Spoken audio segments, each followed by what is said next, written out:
ಎಲ್ರಿಗೂ ನಮಸ್ಕಾರ. ನೀವು ನೋಡ್ತಾ ಇದ್ರೆ ಟಿವಿ ವಿಕ್ರಮ. ನಾನು ಮುಮ್ತಾಜ್ ಅಬ್ದುಲ್ ನೆಲಡ್ಕ.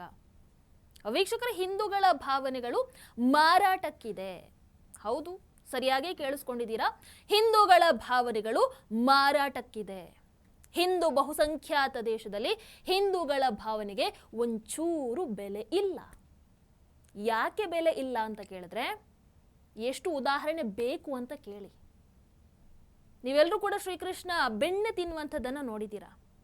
ಆದರೆ ಇಲ್ಲಿ ಇವರುಗಳು ಹಿಂದೂಗಳಿಗೆ ಎಷ್ಟು ಅವಮಾನವನ್ನ ಮಾಡ್ತಾ ಇದ್ದಾರೆ ಅಂತಂದ್ರೆ, ಶ್ರೀಕೃಷ್ಣನ ಎದುರಿಗೆ ಚಿಕನ್ ಇಡುವಷ್ಟು. ಕೇರಳದ ಅಲೆಪ್ಪಿ ಜಿಲ್ಲೆಯ ಚೆರ್ತಲಾದಲ್ಲಿ ವಿಶ್ವ ಹಬ್ಬದ ಶುಭಾಶಯ ಕೋರೋ ರೀತಿಯಲ್ಲಿ ಒಂದು ಪೋಸ್ಟರ್ ಅನ್ನ ಹಾಕ್ತಾರೆ. ಆ ಪೋಸ್ಟರ್ ಅಲ್ಲಿ ಶ್ರೀಕೃಷ್ಣ, ಆ ಬಾಲಕೃಷ್ಣನ ಫೋಟೋ. ಬಟ್ ಅದರಲ್ಲಿ ಏನಾಯಿತು ಅಂತ ಕೇಳಿದ್ರೆ, ಅಲ್ಲೇ ಇರೋದು ಸಮಸ್ಯೆ.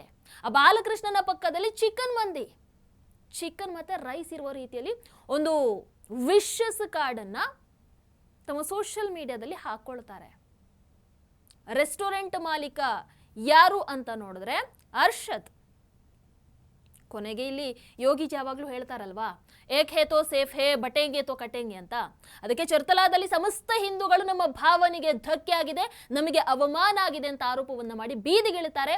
ವಿಶ್ವ ಹಿಂದೂ ಪರಿಷತ್ ನೇತೃತ್ವದಲ್ಲಿ ಮೆಹರ್ ಅನ್ನುವಂತಹ ಮಂದಿ ಅಂಗಡಿ ಕಡೆಗೆ ಮೆರವಣಿಗೆ ಕೂಡ ಹೋಗ್ತಾರೆ.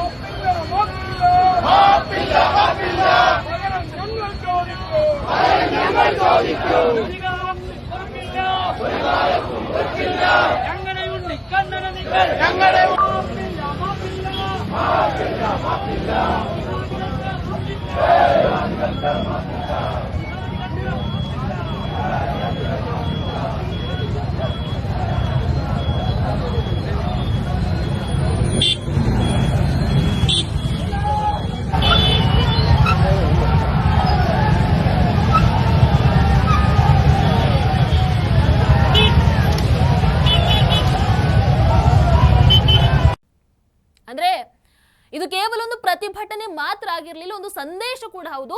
ನಮ್ಮ ಧಾರ್ಮಿಕ ಭಾವನೆಗಳಿಗೆ ನೀವು ಧಕ್ಕೆಯನ್ನ ಮಾಡ್ತೀವಿ ಅಂತ ಬಂದ್ರೆ ನಾವು ಕೇರಳದ ಹಿಂದೂಗಳು ಮೌನವಾಗಿ ಇನ್ನು ಮುಂದೆ ಇರೋದಿಲ್ಲ ಅನ್ನುವಂಥದ್ದನ್ನ ಮತ್ತೊಮ್ಮೆ ತೋರಿಸಿಕೊಟ್ಟಿದ್ದಾರೆ. ಈ ಕಡೆ ಸಾರ್ವಜನಿಕರ ಆಕ್ರೋಶ ಹೆಚ್ಚಾಗ್ತಾ ಇದ್ದ ಹಾಗೆ ಮೆಹರ್ ಮಂದಿ ಅದೇ ರೀತಿ ಗ್ರಿಲ್ಸ್ ಇನ್ಸ್ಟಾಗ್ರಾಮ್ ಅಲ್ಲಿ ಒಂದು ಕ್ಷಮಾಪಣಾ ವಿಡಿಯೋ ಕೂಡ ಬಿಡುಗಡೆ ಆಗತ್ತೆ. ಆ ವಿಡಿಯೋದಲ್ಲಿ ಏನ್ ಹೇಳ್ತಾರೆ ಅಂತಂದ್ರೆ, ಇದು ಡಿಸೈನರಿನ ತಪ್ಪು, ಪೋಸ್ಟರ್ ಮಾಡೋದಕ್ಕೆ ಬೇರೆ ಕಡೆ ಕೊಟ್ಟಿದ್ವಿ, ಅವರು ಮಾಡಿರುವಂತಹ ಮಿಸ್ಟೇಕ್ ಇಂದ ಈ ರೀತಿ ಆಗ್ಬಿಟ್ಟಿದೆ. ಕೊನೆಗೆ ಪೊಲೀಸರು ರೆಸ್ಟೋರೆಂಟ್ ಮಾಲೀಕರನ್ನ ಬಂಧಿಸಿದ್ದಾರೆ. ಬಟ್ ನನಗಿರುವಂತಹ ಪ್ರಶ್ನೆ, ನಿಜವಾಗ್ಲೂ ಇದು ಡಿಸೈನರ್ನ ಮಿಸ್ಟೇಕಾ? ಹೌದಾ? ಹಾಗಾದ್ರೆ ಈ ಫೋಟೋಗಳು ಏನು? 1, 2, 3 ಒಂದು ಫೋಟೋ ಆದ್ರೂ ಓಕೆ, ಬೈ ಮಿಸ್ಟೇಕ್ ಆಗಿದ್ಯಪ್ಪ ಅಂತ ಅಂದುಕೊಳ್ಬಹುದು. ಬಟ್ ಹಾಗೆ ಅಂದುಕೊಳ್ಳೋದು ಒಂಥರ ತಪ್ಪೇ ಬಿಡಿ. ಅವ್ರಿಗಿಂತ ಮೂರ್ಖರು ಬೇರೆ ಯಾರಿಲ್ಲ ಅಂತ ಅಂದ್ಕೊಳ್ಬಹುದು. ಇಲ್ಲಿ 1 ಅಲ್ಲ, 2 ಅಲ್ಲ, 3 ಅಲ್ಲ, 4 ಅಲ್ಲ, ಇನ್ನೂ ಒಂದಷ್ಟು ಬರ್ತಾನೆ ಇದೆ. ಇದು ಡಿಸೈನರ್ ಸಮಸ್ಯೆ ಅಲ್ಲ, ಇದು ವ್ಯವಸ್ಥಿತ ಆಟ, ಇದು ಮನಸ್ಥಿತಿಯ ಸಮಸ್ಯೆ. ಅದೇ ಸೇಮ್ ಬಾಲಕೃಷ್ಣ, ಅದೇ ಸೇಮ್ ನಾನ್ ವೆಜ್ ಪ್ಲೇಟ್, ಅದೇ ಸೇಮ್ ಟೈಮಿಂಗ್ ವಿಶು, ಅದೇ ಸೇಮ್ ಕೃಷ್ಣನ ಕೈ. ಇದು ಬೈ ಮಿಸ್ಟೇಕ್ ಆಗಿರೋದಾ? ಹಿಂದೂಗಳಿಗೆ ಅವಮಾನವನ್ನ ಮಾಡುವಂಥದ್ದು, ಹಿಂದೂಗಳ ಭಾವನೆಯ ಜೊತೆಗೆ ಆಟವನ್ನ ಆಡುವಂಥದ್ದು, ಆಮೇಲೆ ಬಂದು ಕ್ಷಮೆಯನ್ನ ಕೇಳುವಂಥದ್ದು. ಯಾಕಂದ್ರೆ ಎಲ್ರಿಗೂ ಗೊತ್ತಲ್ವಾ, ಇಲ್ಲಿ ಕೇವಲ ಒಂದು ಸಮುದಾಯದ ಭಾವನೆಗೆ ಮಾತ್ರ ಬೆಲೆ ಇರುವಂಥದ್ದು. ಅವರ ಭಾವನೆಗೆ ಧಕ್ಕೆ ಆದ್ರೆ ಅವರು ಪೊಲೀಸ್ ಸ್ಟೇಷನ್ ಬೇಕಾದ್ರೂ ಸುಟ್ಟು ಹಾಕ್ತಾರೆ, ಪೊಲೀಸರನ್ನ ಸಮೇತ ಬಿಡಲ್ಲ. ಸರ್ತನ್ ಸೆ ಜುದಾ ಅಂತ ಹೇಳಿ ಬರ್ತಾರೆ, ಇಡೀ ದೇಶಕ್ಕೆ ಬೆಂಕಿ ಹಚ್ಚಿ ಬಿಡ್ತಾರೆ. ಬಟ್ ಕೊನೆಗೆ ಇಷ್ಟೆಲ್ಲ ಮಾಡಿದಂತ ಅವ್ರಿಗೇನಾದ್ರೂ ಸಮಸ್ಯೆ ಆಗತ್ತಾ? ಇಲ್ಲಪ್ಪ, ಆರಾಮ್ಸೆ ಓಡಾಡ್ತಾರೆ. ಯಾಕೆ ನಮ್ಮ ಕರ್ನಾಟಕದಲ್ಲಿ ನಾವು ಬೆಸ್ಟ್ ಎಕ್ಸಾಂಪಲ್ ನೋಡ್ಲಿಲ್ವಾ? ಅವತ್ತು ಕೇರಳ ಸ್ಟೋರಿ ಅಂತ ಬಂದಾಗ ಬೀಫ್ ತಿನ್ನುವಂತಹ ಸೀನಿಗೆ ಏನೇನೆಲ್ಲ ಆಟ ಆಡಿದ್ರಪ್ಪ. ಇರುವಂತ ವಿಚಾರವನ್ನ ಹೇಳಿದಕ್ಕೆ ಕೇರಳ ಸ್ಟೋರಿಯನ್ನ ಬ್ಯಾನ್ ಮಾಡೋ ಹಂತಕ್ಕೂ ಹೋದ್ರು. ಮಾತಾಡಿದ್ರು ಇವತ್ತವರೆಲ್ಲ ಎಲ್ಲಿದ್ದಾರೆ? ಎಲ್ಲಿದ್ದಾರೆ? ಇದೇ ಮಂದಿ ರೆಸ್ಟೋರೆಂಟ್ ತಮ್ಮ ಹಬ್ಬಕ್ಕೆ ಎಷ್ಟು ಚೆನ್ನಾಗಿ ಡಿಸೈನ್ ಹಾಕೊಳ್ತಾರೆ ನೋಡಿ. ಆದರೆ ಹಿಂದೂಗಳ ಹಬ್ಬ ಅಂತ ಬಂದಾಗ ಹಿಂದೂಗಳಿಗೆ ಅವಮಾನವನ್ನ ಮಾಡೋದು ಯಾಕೆ? ನಾನು ಕೇಳುವಂಥದ್ದು, ಎಲ್ರಿಗೂ ಒಂದು ಭಾವನೆ ಅನ್ನುವಂಥದ್ದು ಇರುತ್ತಲ್ವಾ? ನಿಮ್ಮ ವಿಚಾರಕ್ಕೆ ಬಂದಾಗ ಮಾತ್ರ ಭಾವನೆ, ಇನ್ನೊಬ್ಬರ ವಿಚಾರದಲ್ಲಿ ಭಾವನೆಯನ್ನು ಕಟ್ಕೊಂಡು ನಮಗೇನಾಗಬೇಕು ಅಂತ ಇರ್ತೀರಾ ಅಂತಂದ್ರೆ ಏನದು? ಅದನ್ನ ಆಕ್ಸೆಪ್ಟ್ ಮಾಡೋದಕ್ಕಾಗಲ್ಲ. ನಿಮಗೆ ರೆಸ್ಪೆಕ್ಟ್ ಬೇಕು ಅಂತಂದ್ರೆ ಮೊದಲು ನೀವು ರೆಸ್ಪೆಕ್ಟ್ ಕೊಡುವಂಥದ್ದನ್ನ ಕಲೀರಿ. Give respect and take respect. ಅದು ಒನ್ ಸೈಡೆಡ್ ಆದ್ರೆ ಆಗಲ್ಲ, ನಡೆಯಲ್ಲ. ಇನ್ನೊಂದು ಫೋಟೋ ಬಂದಿದೆ ನೋಡಿ, ಈಗ ಬಹಳಷ್ಟು ಬರ್ತಾ ಇವೆ ಒಂದೊಂದಾಗೆ. ಇದು ಕೂಡ ಕೇರಳದಿಂದಾನೇ ಬಂದಿರುವಂಥದ್ದು. ವಿಶುಗಣಿ ಸೆಟಪ್ ಇದೆ, ಅದರ ಮಧ್ಯದಲ್ಲಿ ನೋಡಿದ್ರೆ ಚಪ್ಪಲಿಯನ್ನ ಇಟ್ಟಿದ್ದಾರೆ ಪ್ರಮೋಷನಿಗೆ. Are you serious? ಇದನ್ನ ಅಗೇನ್ ಡಿಸೈನರ್ ಮಿಸ್ಟೇಕ್ ಅಂತ ಹೇಳೋದಕ್ಕಾಗತ್ತಾ?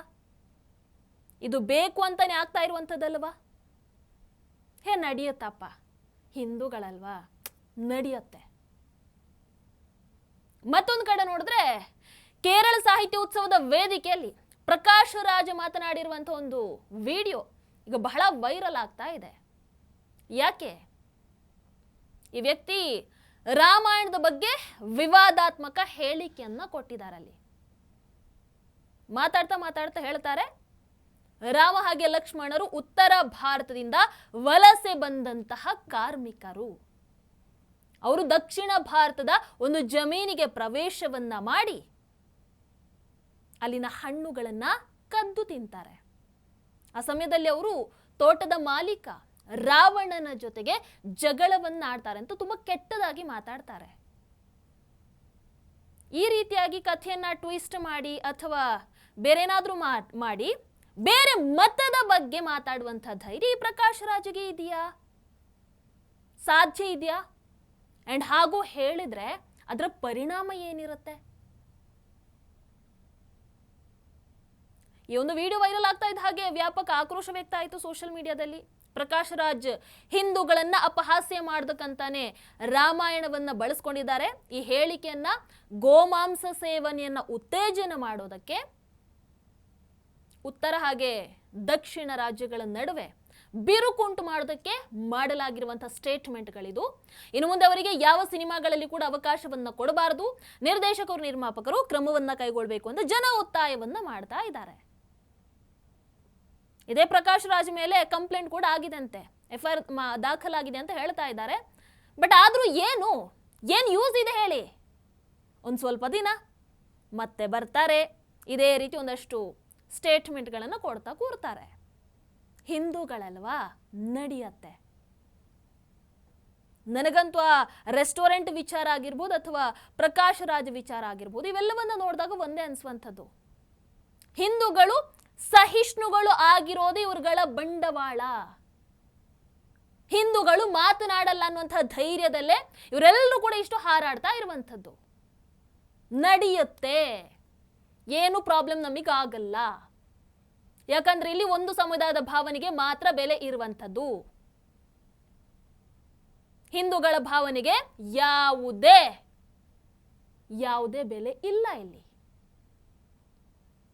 ಒಂದು ವೇಳೆ ಯಾವ ರೀತಿ ಸಣ್ಣ ಸಣ್ಣ ತಪ್ಪಿಗೂ ಕೂಡ ಅವರು ಸರ್ತನ್ಸೆ ಜುದಾ ಅಂತ ಹೇಳ್ಕೊಂಡು ಬರ್ತಾರೋ, ಅದೇ ರೀತಿ ಈ ಕಡೆಯಿಂದ ಕೂಡ ಅದೇ ರೆಸ್ಪಾನ್ಸ್ ಇದ್ದಿದ್ರೆ ಇವತ್ತು ಇದು ಈ ಮಟ್ಟಕ್ಕೆ ಇಳಿತಾ ಇರಲಿಲ್ಲ. ಬಟ್ ಏನು ಮಾಡೋದು, ಸನಾತನ ಧರ್ಮದಲ್ಲಿ ಆ ಕಾನ್ಸೆಪ್ಟೇ ಇಲ್ವಲ್ಲ. ಏನೇ ಆದ್ರೂ ಕೊನೆಗೆ ಅವ್ರು ಹೇಳುವಂಥದ್ದು ಇಷ್ಟೇ, ಲೋಕ ಸಮಸ್ತ ಸುಖಿನೋ ಭವಂತು ಅಂತ ಹಾರೈಸ್ತಾರೆ. ನೀವು ಕೆಟ್ಟದ್ದು ಮಾಡಿದ್ರು ಕೂಡ ಒಳ್ಳೇದಾಗ್ಲಿ ಅಂತಾನೆ ಹಾರೈಸ್ತಾರೆ. ಅದು ಅವರಿಗೂ ಇವರಿಗೂ ಇರುವಂತಹ ವ್ಯತ್ಯಾಸ ಅಷ್ಟೇ. ನೀವೇನಂತೀರ ಕಾಮೆಂಟ್ ಮಾಡಿ.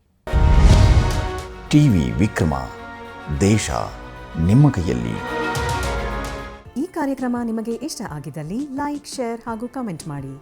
ಟಿವಿ ವಿಕ್ರಮದ ಕಾರ್ಯಕ್ರಮಗಳನ್ನು ನಿರಂತರವಾಗಿ ವೀಕ್ಷಿಸಲು ಸಬ್ಸ್ಕ್ರೈಬ್ ಮಾಡಿ, ಬೆಲ್ ಐಕನ್ ಒತ್ತಿ.